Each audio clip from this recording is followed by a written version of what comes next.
Today, I'm delighted to be talking to Lizzie Rushton, Professor in Education and Head of Education Division in the University of Stirling. Lizzie is also part of the Centre of Research into Curriculum Making in the university.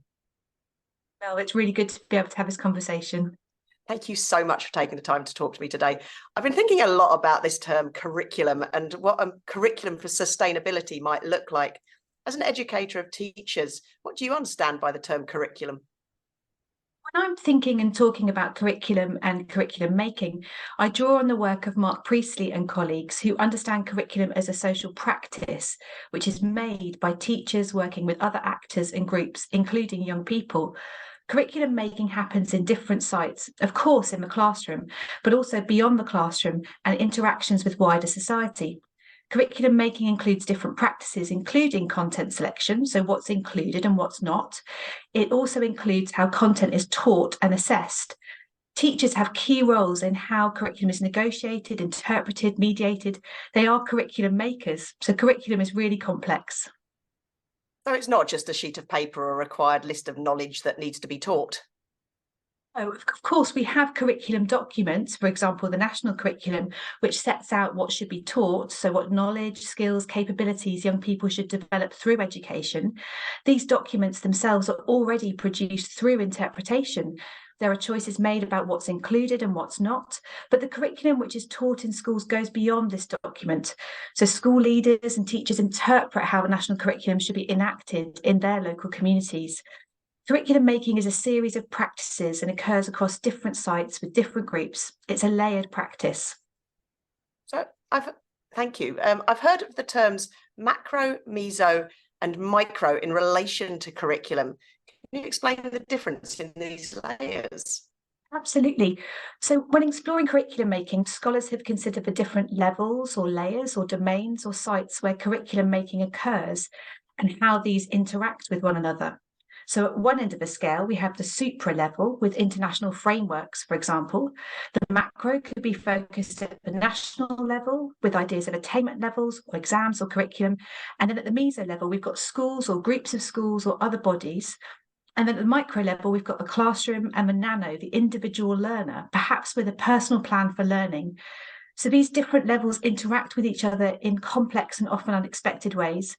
The teacher, the students are involved in negotiating the different demands and the expectations of these different levels. So yeah, so for me, I'm in the classroom and I'm looking at the nano level, at the classroom level and individual pupils, but actually I need to understand how those other layers work in school and beyond. So the Ministry of Eco-Education would be probably considered as a meso layer, helping teachers to consider some important big questions through the sustainability lens. We know many teachers don't feel confident about teaching students around climate change and sustainability. And I often hear that we should attend CPD, but I believe you think this space of professional learning could have more impact. What do you mean by this? Yeah, that's a really good point, Meryl. I think the Ministry of Eco-Education provides a really important meso layer, so that idea of the other bodies there, where teachers can draw on different resources, they can think about different ideas, and it's a bit of a different space for professional learning to explore how they could enact sustainability education that's appropriate for their schools and their classrooms.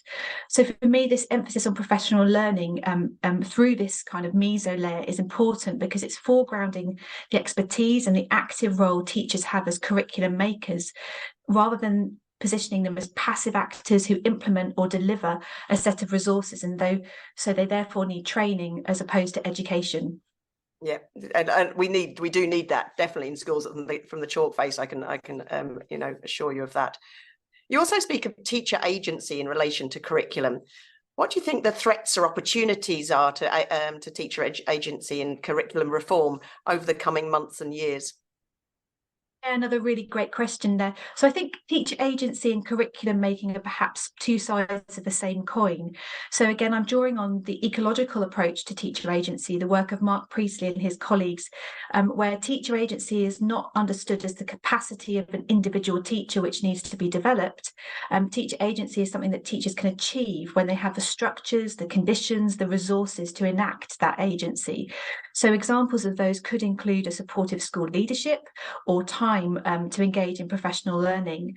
And in my own work, I've explored how teachers can identify spaces of agency and move between these. So in the context of sustainability or climate change education, where teachers are not able to change the school curriculum or a scheme of work because that's not a condition that's open to them, they sometimes are able to work with teachers from other subjects, and together with that shared commitment to sustainability and climate change education, they could create opportunities through extra or co-curricular activities such as eco clubs. And I know, Meryl, you've been really active in developing those in your own practice.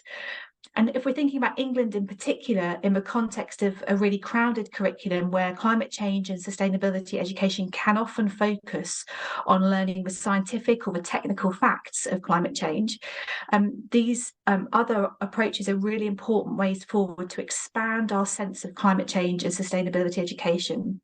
But one of the real challenges is that this relies on individual teachers rather than a systemic or system-wide approach. So again, that means that at the moment, not all young people have the opportunity to learn in this way, and that's obviously a real threat.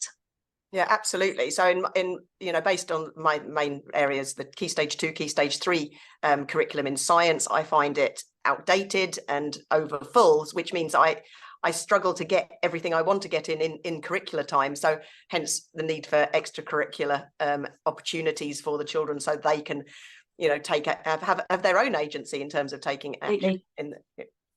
So with total freedom, what would a curriculum for sustainable futures include? It's a huge question. I think that kind of curriculum includes drawing on the knowledge, the skills, the capabilities from across a range of school subjects to explore these issues in an interdisciplinary way. And absolutely, disciplinary knowledge is vital. Too often in discussions about curriculum, we have knowledge and skills set up as opposing ideals, and we absolutely need both.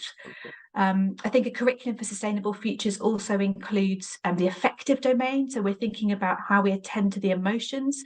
The emotions are an inevitable part of education in general, but particularly when we're thinking about complex issues of justice and values. And I think then a curriculum would also include opportunities for young people to engage with sustainability and climate change issues in ways which are authentic and meaningful to them. So it's enabling them to develop the knowledge and skills necessary to take action for the climate, for the environment, in a way that perhaps we see quite readily in some of those eco club opportunities. But we really need those to be a core part of our curriculum so that every child and young person can access that kind of curriculum.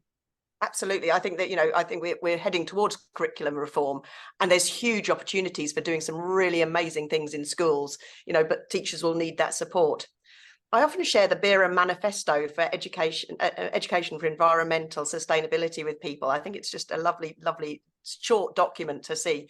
Are there any further developments on this vision of the future of schools?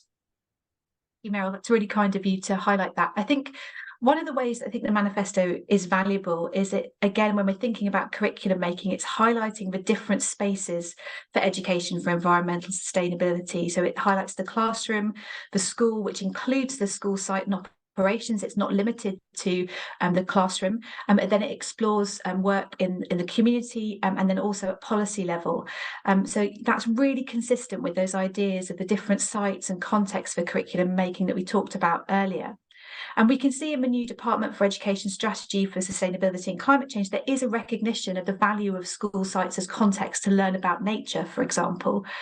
So in terms of developing this vision, in our ongoing work, my colleague Linda Dunlop and I have been working with young people to develop approaches to public dialogue in the context of environmental policy and decision making.